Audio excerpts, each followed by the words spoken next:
J.J. Abrams gave me some of the best advice I've ever been given in acting. And that was when I was struggling with a scene, which was absolutely killing me. He said to me, "What's going on?" And I said, "Well, this is what I'm thinking." And I went on and on and on and on and on about all the things I was trying to play and all the things I was trying to do and the amount of time I'd spent preparing and all these things. And he said to me, "Whoa, okay, I want you to try something. For the next take, I want you to think in your head, jeans, jeans, jeans, jeans, jeans, as in denim, Jeans, jeans. Just say that word over and over and over in your head." And I said, "Okay, I'll try anything at this point." So I did it, and it worked. It worked fabulously because it cleared my head of all of these notions I had of how the scene should turn out and how the character should be played and how the emotions should be conveyed and all of the things that I was trying to create, and allowed me to just be.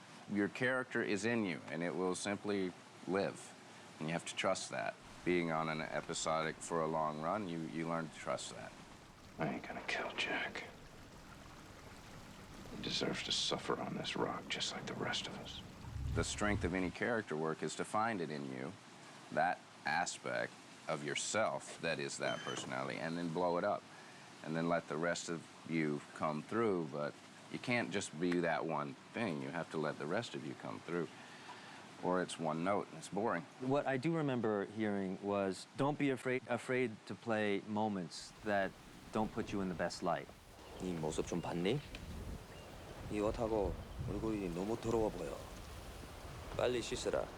Because it's only by going fully in that direction that you can actually come back fully to the other direction. And I thought that was a great note. And it gave me the freedom to not have fear in making those kinds of choices.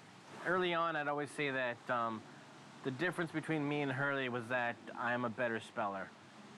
There's so much we don't have, so you kind of fill it in with your own imagination. Do I know you from somewhere?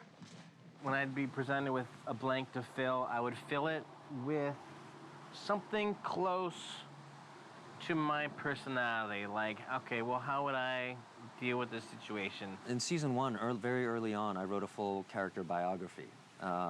You know, his history, where he was born, the things he liked to do, how he came to do what he's doing, how he met his wife, all of those things. That's, to me, that's all kind of actor homework 101.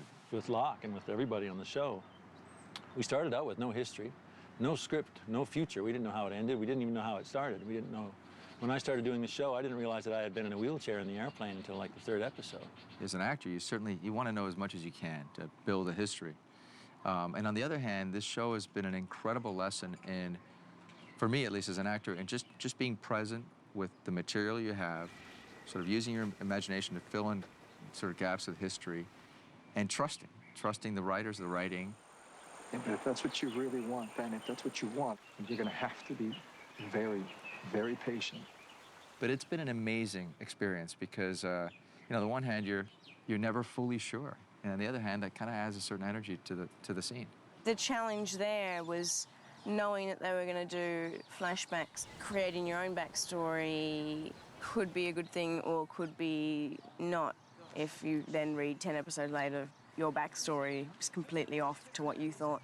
So I developed more of, like, I think just a vibe for her as opposed to specific moments in her past. I think I would have played Sun very differently had I known that Sun was going to be who she is now, you know, in season 1. But then again, I kind of liked the fact that I had no idea who she was going to be. Left a lot of doors open. Sometimes you think, well, maybe I'd have done this different had I known that. That's a very human way to act.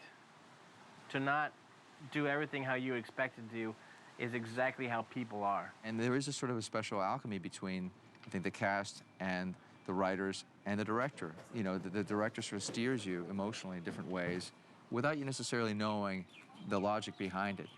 And then again, also the scripts, the scene directions are pretty filled with some explanations, at least emotional explanations about where you should be emotionally. I mean, the challenges in this role have always been living up to the writing. The writing's been so good. It's been trying to come up to their game. When I first get a script, I kind of like to map out the emotional line of my character, what I'm doing in that particular episode. I do graph things. I'd certainly like to have an arc or sort of graph to where this character is. No, listen, Penny, I need you. You know, I say, you know, that's a 6, that's a 7, that's a 10. Did you just experience something, Desmond? I look at the scenes that I have coming up the next day, and I try to figure out what my objective is in the scene and what the character's objective is. You start out with your intention. What do I want? Throughout this episode, what's my major goal? And try to find out what is my conflict. I can take you to him right now. I don't believe you. I want to know my lines for sure.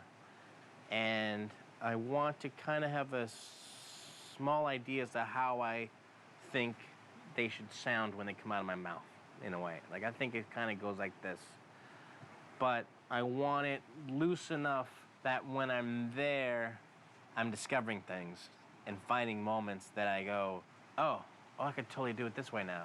And if I'm lucky, I get the last close-up. Because then I can work on it with everybody else for a while and keep playing and do different things and then narrow down my decision when the camera's finally on me. Because there's nothing sucks worse than you get the new idea and the camera's not even on you anymore. And it's like, that was the one. I should have done that. Something is always going to go a little bit wrong, or sometimes a lot wrong in a fight scene. And I thought I was going to get out of Lost without a major ding, but it wasn't to be. It's a lot of work. You have to really live that kind of desperation and loss. In order for the audience to take the journey with you, you need to go there and living those moments, and that's never fun. Playing somebody who has this extra sense, you know, and he deals with death and stuff like that, it made me think a lot about death and people I've lost over the years. It made me go very kind of internal. What's challenging about playing Ben is that he spends so much of his time in a cold and unfeeling mode that then when the big emotional stuff is called upon, like the death of his daughter, I have to stretch to find those hotter, more passionate colors.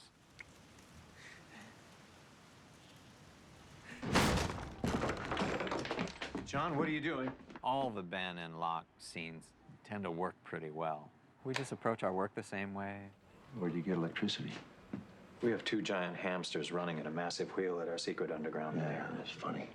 We're 2 older gentlemen of similar backgrounds.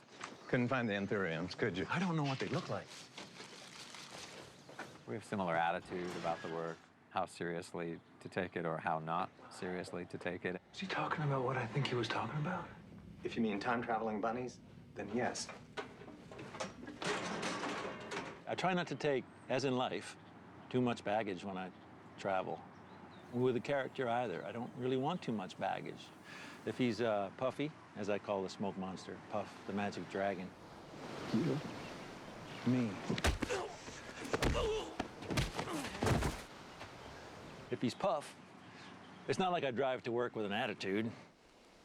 I look how he looks. I put on the makeup, they put on the scar, a little dirt, a little sweat, and you try to accomplish the scene. I've learned so much about my craft and also become freer in it and able to share a lot more than I was able to before.